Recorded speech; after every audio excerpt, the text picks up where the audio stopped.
Olá, sejam bem-vindos ao Emagreça da Teoria Prática. Aqui nós discutimos um conjunto de estratégias para você aprender a emagrecer. Eu sou Flávia Cunha, médica endocrinologista, e hoje a gente vai conversar por que proibir alguns alimentos pode ser uma estratégia que funciona.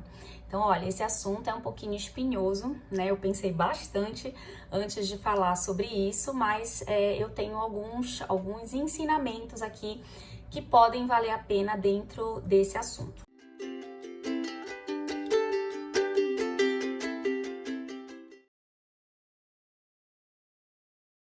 Quando a gente fala de emagrecimento, de dietas, né, estratégias de emagrecimento, a gente sempre lembra das dietas restritivas, né, das dietas que restringem alguma coisa, que restringem demais. Quando a gente fala de restrição, o que eu tô querendo dizer com restrição? Restrição é você, de alguma forma, proibir mesmo alguma coisa, né, por determinado período, você retirar da rotina, retirar do cardápio. Então, por exemplo, retirar alguns tipos de carboidrato, retirar alguns tipos de gordura, ou retirar determinado tipo de alimento, é proibir mesmo, tá? E aí vem as críticas, né? E aí vem as críticas porque a gente sabe que o nosso cérebro, ele não costuma lidar muito bem com as proibições, com as restrições, com as perdas, né? O nosso cérebro, ele não gosta de perder nada. E aí, quando você tá restringindo, quando você tá retirando, o cérebro entende que ele tá perdendo aquilo, né? Que você não tá deixando ele ter acesso àquilo, né? E isso causa, né, às vezes uma situação que com a qual a gente não consegue lidar muito bem, tá? Inclusive, né, algumas pessoas reagem, né, com atitudes mais rebeldes, né, com pensamentos mais rebeldes. Ah, que saco, eu não vou seguir isso, eu vou comer mesmo. Nossa, ridícula essa dieta, como é que eu não posso comer essa coisa? Eu não acredito que eu tenho que passar por isso pra emagrecer. Ou então, se for pra passar por isso, eu não quero mais emagrecer, né, eu vou ficar assim mesmo. Então vem, né, os pensamentos rebeldes aí, as atitudes mais rebeldes, justamente porque o cérebro não lida muito bem com restrição. Tem gente que desenvolve até compulsão, né? Porque o cérebro entende, né? Ele tá sendo agredido. Então, ele fala, nossa, né?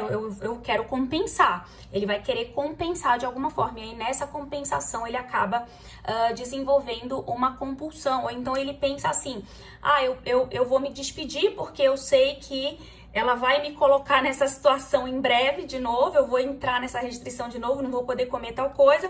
Então, deixa eu fazer minha despedida porque eu não sei quando que eu vou voltar a comer isso de novo. Então, tem alguns resultados, né, que podem ser catastróficos para dieta, tá? Então, a gente precisa lidar muito bem com isso, a gente precisa entender muito bem isso. Por isso que eu tive medo, na verdade, de trazer isso, né, para essa discussão e de ser mal interpretada, né, de acharem que eu estou estimulando dietas muito restritivas, mas ao longo do vídeo eu vou tentar convencer vocês de que não é nada disso, eu não tô sendo uma pessoa radical, né, não tô estimulando estratégias radicais de emagrecimento, não é esse o caminho que eu quero propor, tá? Vocês vão entender, na verdade, qual é o meu objetivo aqui, o olhar positivo dentro de uma situação de restrição de alguma coisa, tá?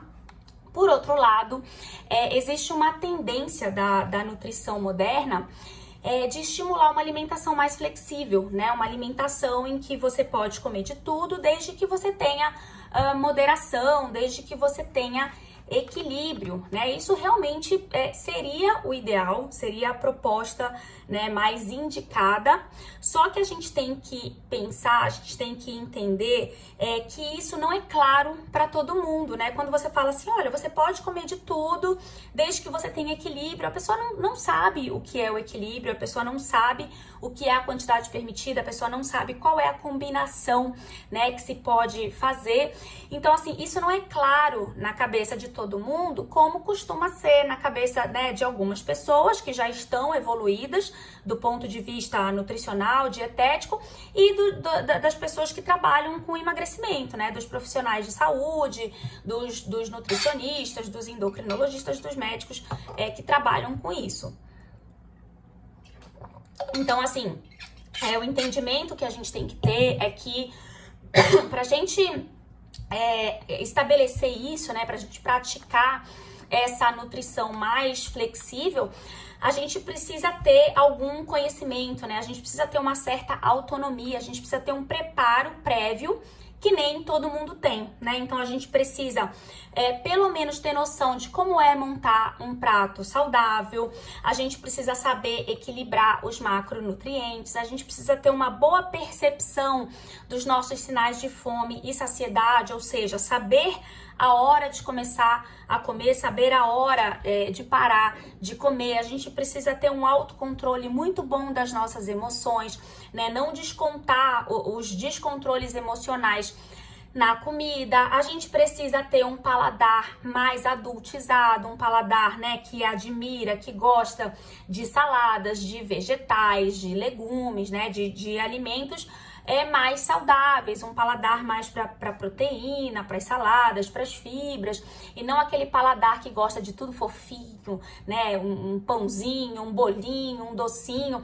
Ou seja, é um aprendizado, né? E nem todo mundo está nesse estágio de aprendizado. Então é muito difícil você chegar para qualquer pessoa, né? Você não conhece o nível de aprendizado que ela está, o estágio de aprendizado que ela está, do ponto de vista nutricional e de estratégias de emagrecimento, né? Então, e de manutenção de peso. Então é muito difícil você propor isso para todo mundo, né? Não vai funcionar para todo mundo. Eu já ouvi, inclusive, pessoas, né, que me falam assim: olha, Flávia, esse negócio de liberar tudo não funciona pra mim, né? Não adianta. Esse negócio de você liberar tudo com equilíbrio, eu não sei o que é tudo, eu não sei o que é equilíbrio, eu não sei que horas eu posso comer, eu não sei as coisas que eu posso combinar pra comer, as coisas que eu posso combinar no prato. Então, realmente não vai funcionar pra todo mundo. E também já ouvi o outro lado da moeda, né? Já ouvi falar assim: ó, Flávia, não me proíbe tal coisa porque não vai funcionar. Não me proíbe de tomar refrigerante porque eu não vou sobreviver. Não me proíbe a minha cervejinha porque é uma coisa que eu não vou abandonar, tá? Então, vamos pensar, né? Essa videoaula é pra gente entender de que forma seria saudável trabalhar restrições. Então, eu vou começar, vou dar alguns exemplos aqui, a gente vai discutir alguns exemplos para que você entenda o que eu quero trazer de aprendizado aqui nessa aula. Então, o primeiro exemplo é proibir arroz. Então, imagina, né, que eu chegue para você e sugira que você deva cortar o arroz das suas refeições por um determinado período, tá? Então, a gente vai falar, ó, vamos fazer um teste, sei lá, 1 mês, 2 meses, você tá proibido de comer arroz. O que você vai pensar imediatamente? O que você vai entender com isso? Ah, o arroz é um alimento vilão, né? O arroz é que tá me engordando, é o alimento que tá me engordando. Ele é um vilão porque ele é um carboidrato, então eu acho que eu tenho que cortar todos os carboidratos.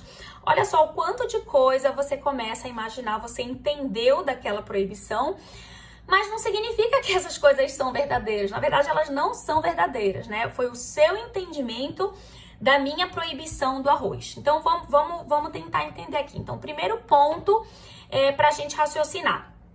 Proibir ou evitar por um determinado período não significa que você nunca mais vai poder comer o arroz, tá? Então, entender isso como um teste.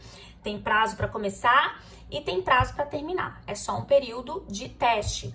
Segundo ponto, o arroz não é vilão, tá? O arroz não é vilão. Ah, Flávia, por que você então me proibiu o arroz? Olha, o arroz é um alimento muito presente na nossa rotina, né? Na rotina do brasileiro. É o arroz com feijão, né? A mistura clássica do brasileiro. Então, você vai olhar para, né, todas as famílias, sempre vai ter o arrozinho ali na mesa e todo mundo tem o hábito de se servir com arroz. O arroz, né, ele é saboroso para a maioria das pessoas, ele combina com várias comidas, ele é um alimento coringa, né, ele combina com muita coisa, ele combina muito com o feijão, por isso que ficou famoso, né, ficou famosa essa combinação arroz com feijão.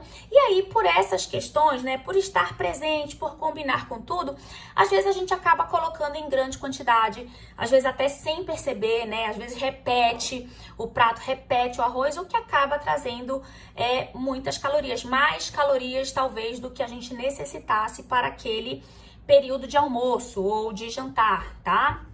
Terceiro ponto, não é o arroz sozinho que engorda, né? Aliás, nenhum alimento sozinho consegue te engordar, né? Agora, um alimento que é ingerido em grande quantidade, que é ingerido em alta frequência, aí sim ele vai contribuir para acumular calorias, né? Ele vai se somar às calorias do resto do dia e aí sim ele vai contribuir, né, para um aumento de calorias que aí sim vai te engordar. Agora, por exemplo, se eu como arroz e as calorias do arroz estão bem distribuídas dentro das X calorias que eu determinei por dia. Vamos dizer que eu tô numa dieta de emagrecimento, tô numa dieta de 1.000 calorias por dia e estou gastando em média 1.200 calorias por dia. Estou comendo arroz e o arroz está dentro das minhas 1.000 calorias. Olha, ao longo de alguns dias eu vou conseguir emagrecer mesmo comendo arroz. Por quê? Porque dentro do meu balanço de calorias eu estou tendo um balanço negativo, ou seja, o meu corpo está gastando 1.200, mas eu estou ingerindo 1.000 e o arroz está dentro dessas 1.000, tá? Então, veja que depende muito mais do equilíbrio de caloria do que do alimento específico, mas como eu disse, nem todo mundo tem esse, né, nem todo mundo entende isso, né, nem todo mundo está nesse nível desse processo, tem esse entendimento, né, esse aprendizado, ele é um processo pra gente, tá, nem todo mundo tem esse domínio de cara, então, por isso a estratégia aqui de proibição por determinado momento. E tem um quarto ponto, que eu acho, na verdade, que é o ponto mais importante, né, o aprendizado mais importante, talvez, dessa aula, que é o seguinte, se eu tô cortando arroz, primeiro, não significa que eu tô cortando todos os outros carboidratos. Pelo contrário, né? Se eu tô cortando arroz, eu tô justamente querendo o quê? Eu tô querendo forçar o seu cérebro, eu tô querendo te estimular a pensar em outras opções para você colocar ali no lugar do arroz. E de preferência, opções mais saudáveis, né? Como eu disse, o arroz ele é um alimento básico, né? Ele é coringa no nosso prato, ele combina com tudo, então é muito automático a gente colocar o arroz no nosso prato, a gente se servir com arroz. Mas quando a gente faz isso, né, principalmente de forma automática, imagina que eu coloquei o arroz ali e ele ocupou 1/4 do meu prato, né? E aí no resto eu coloquei os outros alimentos ali, coloquei carne, coloquei feijão, enfim, fui colocando, fui preenchendo. Mas ele preencheu um espaço importante. Quando eu encho meu prato dessa forma, eu não dou oportunidade de colocar outras coisas que poderiam substituir o arroz. Então, quando eu proíbo para você o arroz, o que eu tô fazendo na verdade? Eu tô tirando o seu cérebro da zona de conforto num bom sentido. Eu tô tirando o seu cérebro da zona de conforto para que ele comece a buscar ali ele ative o radar dele para que ele comece a buscar outras opções para substituir o arroz.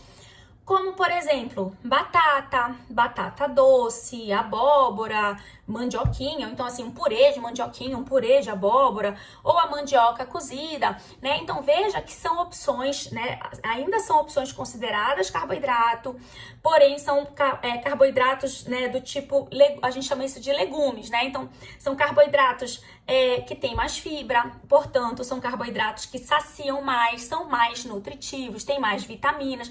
Então, veja que eu fiz uma substituição inteligente, né? Então, eu tirei o arroz para te dar a oportunidade de colocar no lugar alimentos que vão te ajudar mais no seu emagrecimento, vão saciar mais, né? Vão te trazer mais vitaminas, vão te trazer mais nutrientes. Então, eu estou te dando essa oportunidade de pensar em outras opções e incluir na sua rotina alimentos que de repente nem entrariam na sua casa, nem entrariam na sua geladeira. Porque o que você vai pensar? Nossa, eu não posso mais colocar o arroz, né? A gente, como eu disse, o cérebro ele não gosta muito de perder. Então ele não vai querer ver aquele prato vazio, né? No lugar do arroz ali, ele não vai querer ver vazio. Então ele vai logo buscar o que ele pode substituir, né? E aí você vai se preparar para isso. Você fala, nossa, eu preciso comprar, eu vou comprar uma abóbora para fazer, ou para fazer cozido, ou para fazer um purê de abóbora, ou então vou comprar batata, eu vou comprar outras opções para que eu possa colocar ali no lugar do arroz, tá? É que nem, né, a gente brinca, numa analogia boba, assim, é que nem um trabalhador, né? né, que tá acostumado ali com seu emprego garantido, tá ali dentro da zona de conforto, de repente ele perde o emprego. O que que ele vai precisar fazer? Olha, o cérebro dele vai começar a raciocinar quais são as oportunidades que ele pode ter para substituir ali aquela renda. O que que ele vai fazer? Vai começar a vender alguma coisa, vai abrir um pequeno empreendimento, enfim, ele vai dar um jeito, ele vai se reinventar para ele poder manter o sustento dele e da família dele, né? Então você tira da zona de conforto e aí muitas vezes as pessoas, né, são pessoas que se redescobrem, né, que passam a exercer uma coisa que na verdade que realmente traz felicidade. Então, às vezes é uma coisa que muda a vida da pessoa. Olha que interessante. Então vamos trazer isso, né, para nossa alimentação, né? De repente eu tô abrindo uma possibilidade de você conhecer novos alimentos, novas coisas que possam fazer parte da sua rotina e que são muito mais saudáveis, tá? Então é isso que o nosso cérebro faz. Ele tenta substituir o espaço ali, por exemplo, do arroz no prato por outras opções, né, que de repente nem iriam aparecer na sua geladeira, na sua casa, na sua rotina, tá? Porque você já estava adaptado com o arroz. Vou dar um outro exemplo.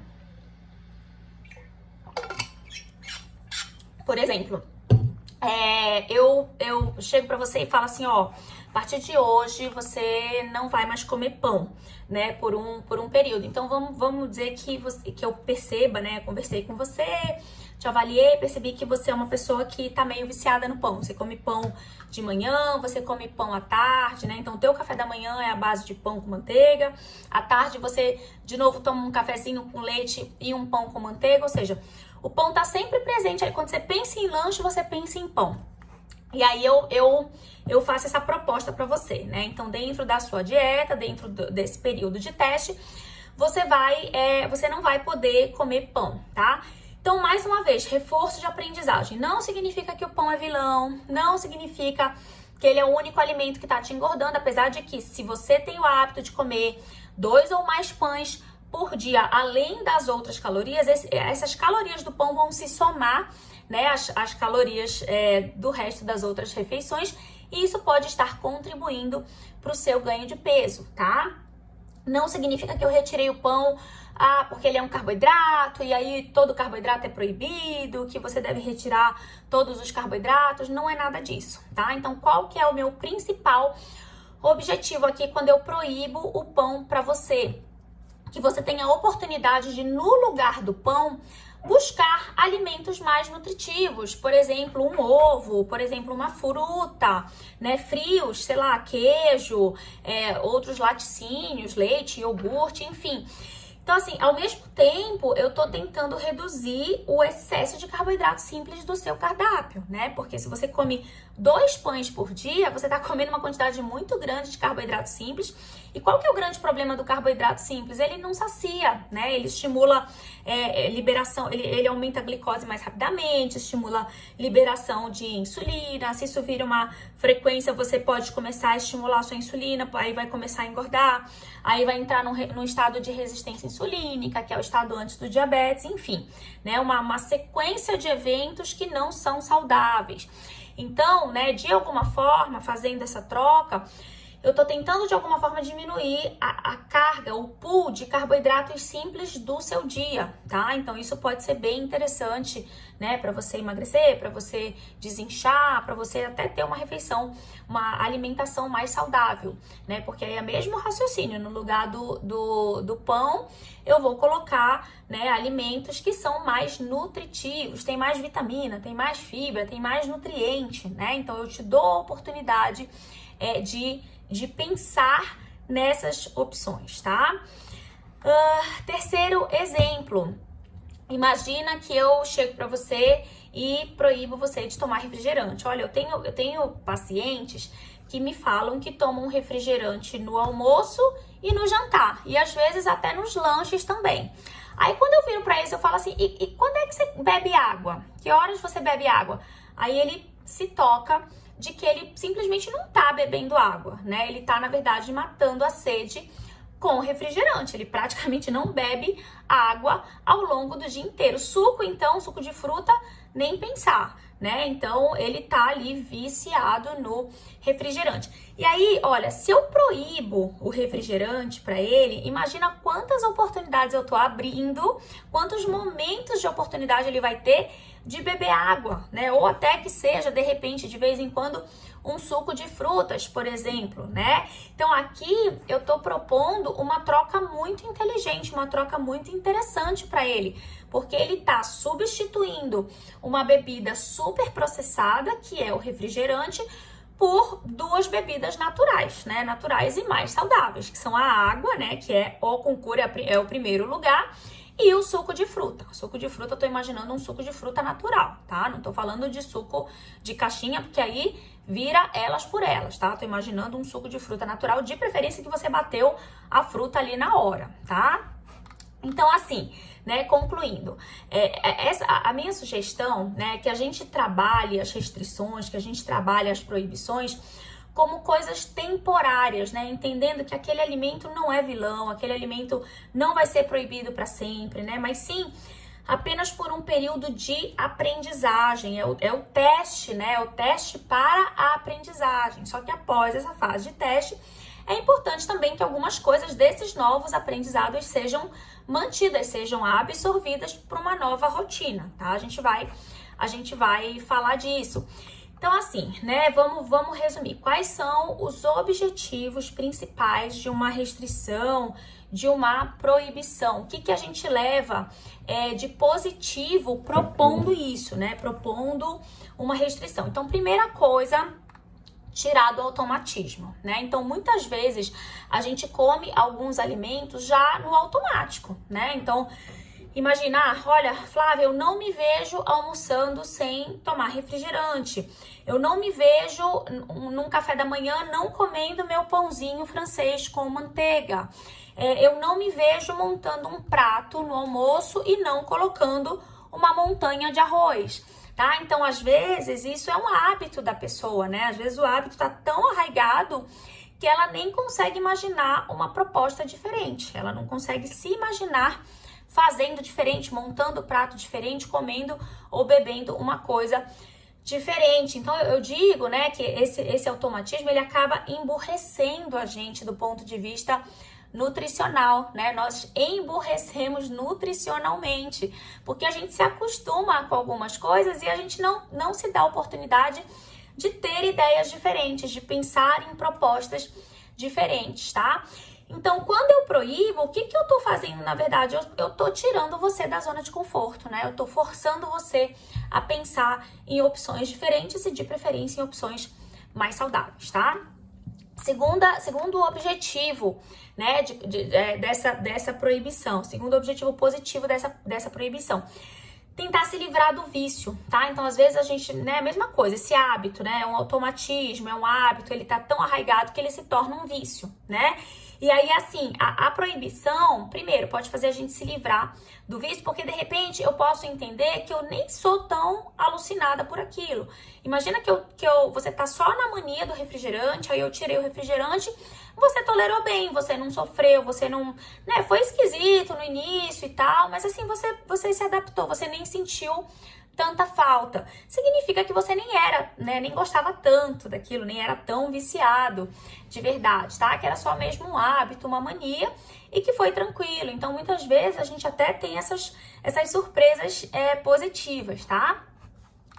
Terceiro objetivo da proibição, né, que na minha concepção é o mais importante, que é permitir a inclusão de alimentos que não fariam parte da sua rotina, tá? Então, só que aqui, assim, eu tenho que ser inteligente de substituir alimentos mais saudáveis, né? E assim, se possível, menos calóricos, principalmente se o meu objetivo é emagrecer. Eu tô entendendo que o seu objetivo principal é emagrecer. Agora, claro que eu sempre vou propor um emagrecimento o mais saudável possível, né? Então, a ideia é que você tente trocar por um alimento menos calórico ou pelo menos de caloria semelhante, mas que te gere mais saciedade.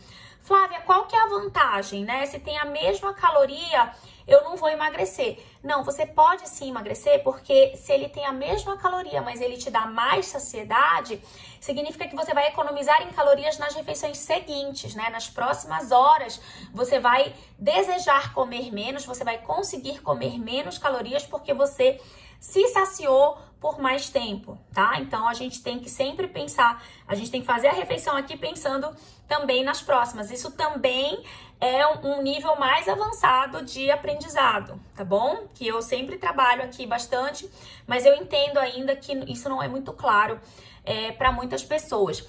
Então, assim, a ideia é que não adianta você trocar também 6 por meia dúzia, né? Ah, eu tiro o pão, você come torrada. Ou se torrada é o pão torrado, né? Não tem nenhuma diferença, continua sendo o pão, tá? É o pão torrado. Ou então eu tiro arroz, você substitui por farinha, por farofa, ou até por macarrão.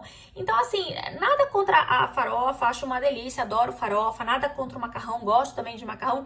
Mas, assim, são alimentos, o arroz e a farofa, o arroz e o macarrão, são alimentos nutricionalmente pobres, né? Nutricionalmente parecidos. Você não tem tanta vantagem de trocar um por outro. Na verdade, quando você troca o arroz por farofa, por exemplo, você vai até piorar, né? A farofa, no meu ponto de vista, é até pior nutricionalmente quando comparada com arroz. Eu ainda vou falar disso daqui a pouquinho.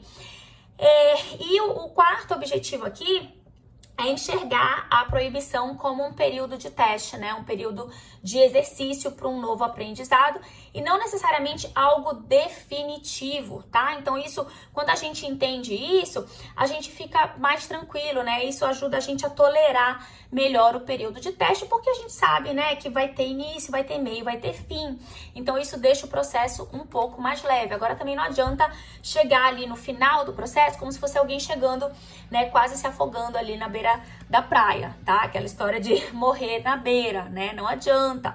Então, já pegando o gancho, né? Vamos entender agora o que não funciona na restrição. Então, primeira coisa, você encarar a restrição, você encarar a proibição sem adultizar o seu pensamento, ou seja, fazendo birra.